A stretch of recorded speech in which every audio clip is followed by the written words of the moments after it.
guys, welcome back to my channel. Welcome back to this little corner of the internet. I've missed you. I really have. And I know that I haven't been very regular on this channel for like the past few months. Videos have been very on and off, and I'm aware of that. But I'm back and hopefully here to stay.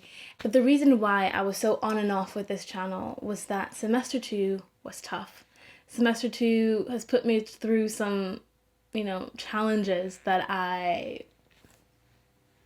didn't expect at all. Yeah, I felt in parts of the semester elements of loneliness that I've never experienced ever in my life before. So it was very, very new, very uncharted terrain for me. And I had to put myself first. I had to put my self-care first and to make sure that I was feeling okay. And so this is the topic of this video today. What have I done during this semester to make myself feel better, make myself stay happy, stay afloat during hard times for me. So yeah, if this is something that would interest you, please subscribe to my channel, like this video, and share this video with other people that could benefit from it as well. And without further ado, let's get into it. And the first thing that I did was count my blessings. So what do I mean when I say count my blessings? Count my blessings is basically a technique that I think I found on a podcast. I don't remember which one. It was probably The School of Greatness by Louise House, but I have no idea which one particularly it was.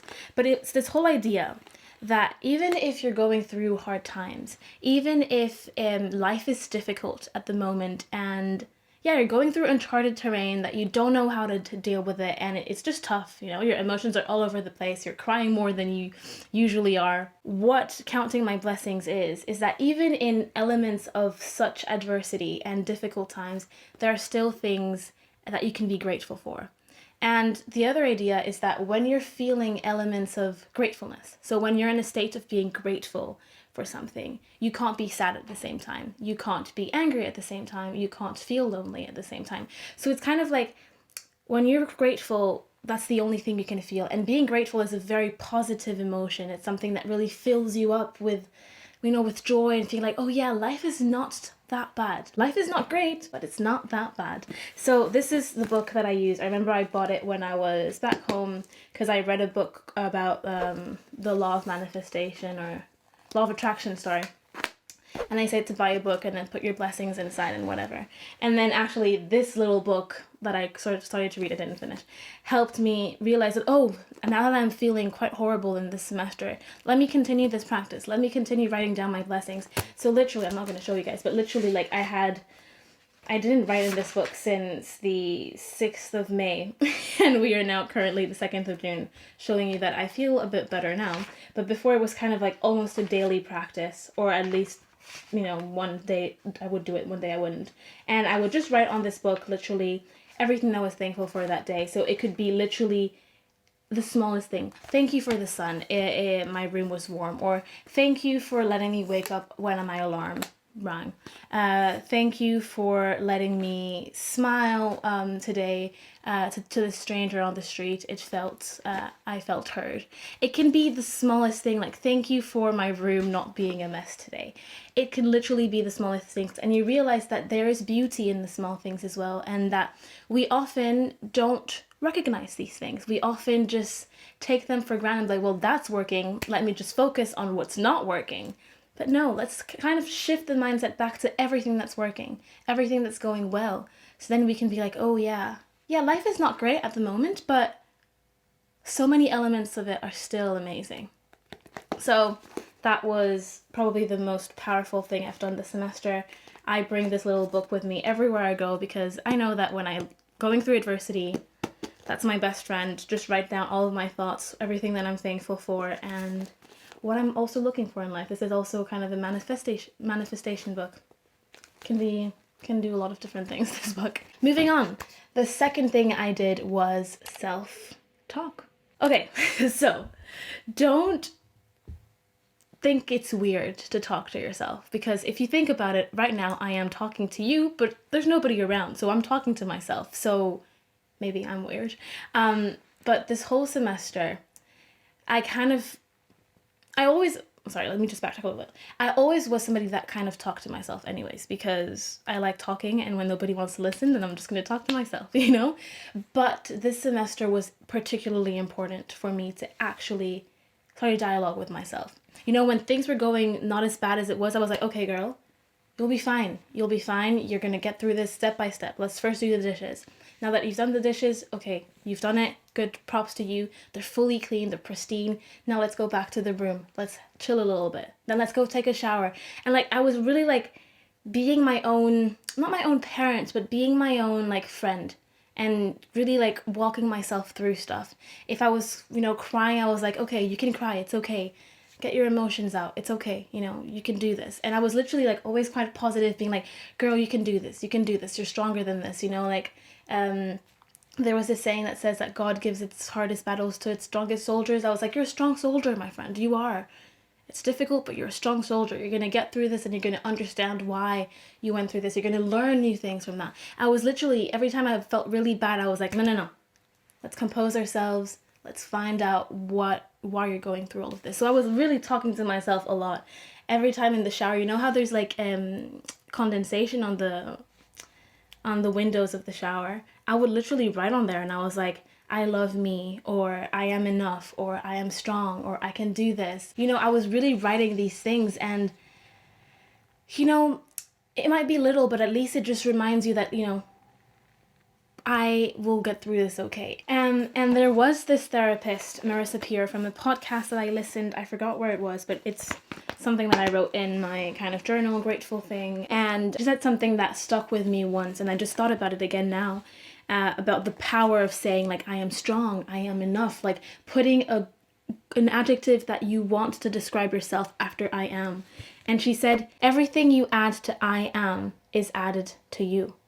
Everything that sticks to I am sticks to you. And that's quite powerful, because for a lot of moments during the semester when I felt down, I would write, I am strong.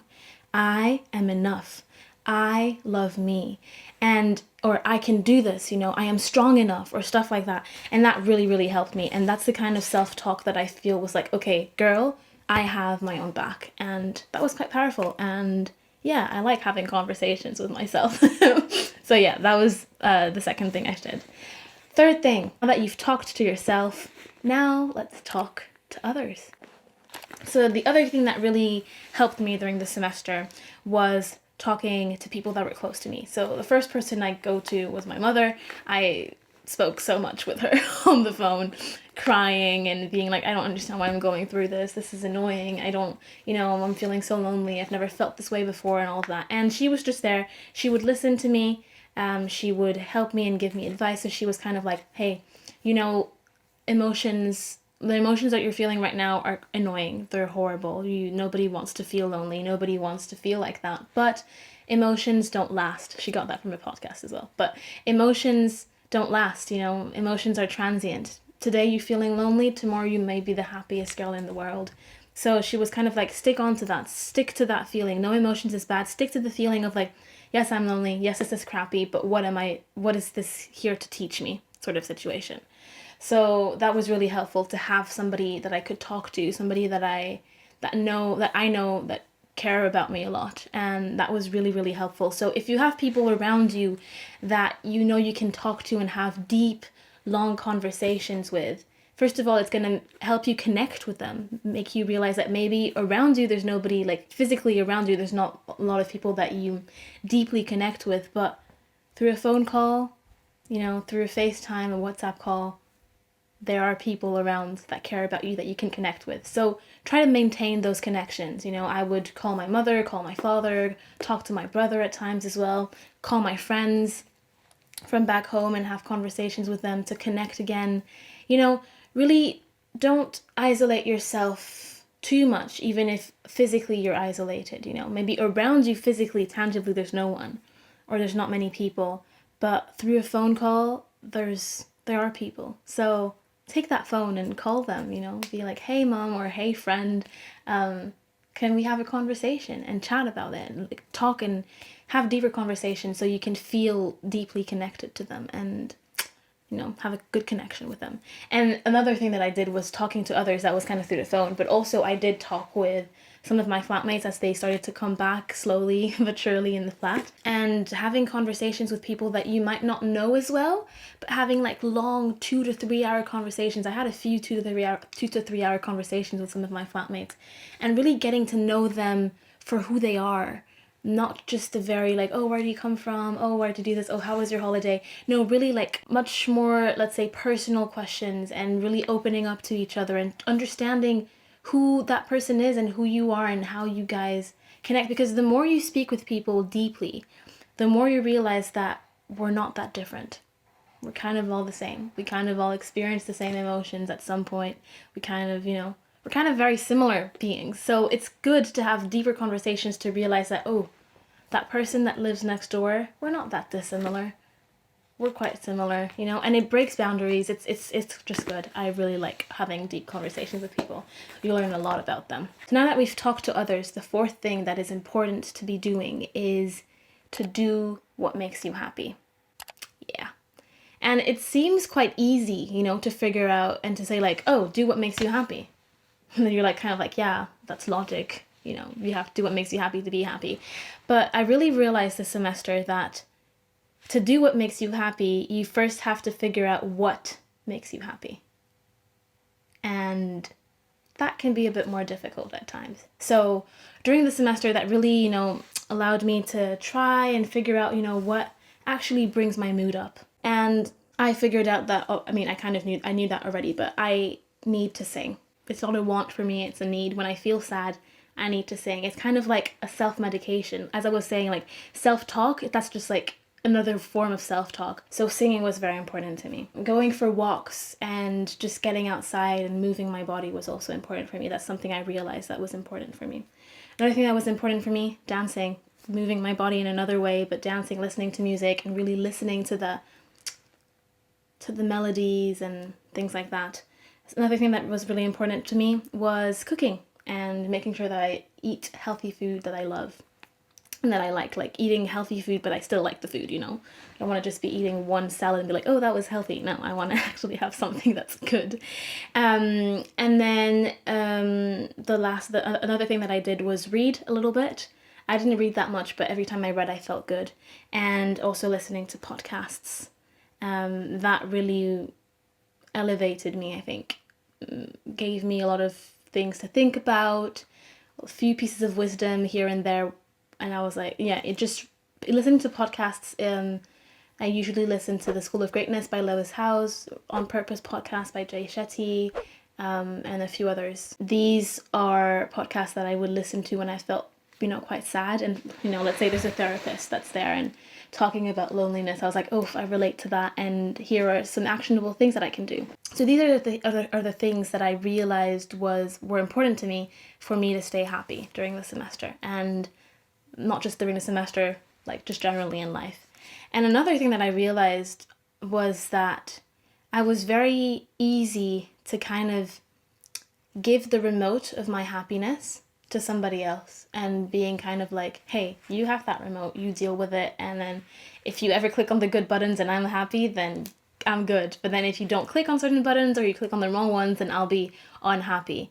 And it kind of meant that I was dependent on the person I metaphorically gave the remote to. But during around the end of the semester, I kind of took my remote back and I was like, this is actually mine, it's my remote. I need to learn how to use my own remote. So I think that's something that's also important, realizing that you have your own remote. Everybody has their own remote, and you should be the one that learns how to use it, and you should use it. You shouldn't give it to somebody else so that they can use it for you, because if they press on the wrong buttons, then you're dependent on them. You have to be dependent on yourself. You have to be self-sufficient and have your own remote and be like, hey, I know that this button, if I click this one, oof, I'm gonna feel good, I'm gonna have a good day. If I wake up and I put some music and I dance, have a little dance party this day, it's gonna be great. You need to learn how to use which buttons and know what all of the buttons mean on them, and then remove certain buttons that don't serve you anymore and add new ones and stuff like that. This metaphor of the remote was something I also listened to on the podcast. I did not invent that. But yeah, that's something that is important. Remember You have your own remote. Okay, so now we can move on to the last part, which is staying healthy. And I mean staying healthy in like a broad term, because when I was in medical school, I'm still in medical school, but in the second semester, we had like a little webinar session about how to stay healthy as a medical student and why it's important. And I kind of like realized like, oh, yeah, I need to stay healthy as a medical student, but more than that, I need to stay healthy for myself, medical student or not. And what am I doing right now? I'm going through hard times, but what am I doing right now, every day, that I have been doing since the beginning of the semester? And then when I thought about that and reflected, I realized that there was 3 major things that kind of were non-negotiables that I was doing every day, or almost every day for the third one. The first one was to eat healthy food. Eat food that nourish me, really, that I feel good afterwards. I can still work afterwards. I don't feel heavy. You know, eating good, healthy food that's healthy, but also tastes good. You know, like I love eating. I need it to taste good as well. The second thing was to sleep well. I never really slept well when I was in school. I would sleep 4 to 6 hours a night. Coming to university, I made it almost non-negotiable to sleep 7 to 8 hours every single night, because I realized that's how much sleep I need to actually feel good. So that was something else that I was doing all the time. And then the third kind of pillar was doing exercise. I didn't always do it every day, but I did it when I knew I felt like I needed to do it. Or when I was like, hey girl, you haven't exercised for 3 days, you might need to do that. You're gonna realize afterwards that you needed it much more than you thought you did.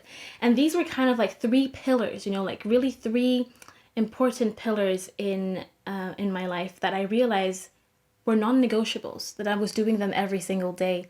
And if these fell apart, everything else that I talked about today would fall apart as well. If I didn't eat well and I felt heavy, I felt like a couch potato, I couldn't move, I just felt like, you know, I had brain fog. I couldn't then like spend a few like 30 minutes or 15 minutes every night writing down some thoughts. I would just fall asleep, you know? If I didn't sleep enough, then I wouldn't be able to work during the day correctly, or, you know, do certain things because I would have to have a nap. And if I didn't work during the day, then that would increase my stress, and then I would have to deal with that stress on top of everything else that I was already dealing with. You know, if I didn't exercise, then I would feel maybe more irritable, more, you know, more on edge. So figure out what are your non-negotiables. What are the things that you kind of instinctively do to make sure that everything else that you're trying to implement in your life stays good? Because I know that if any of these 3 falls, everything else that I've talked about falls as well. You know, this is kind of like the foundation, the concrete part of everything else. Everything else I talked about is just layers on the cake, you know?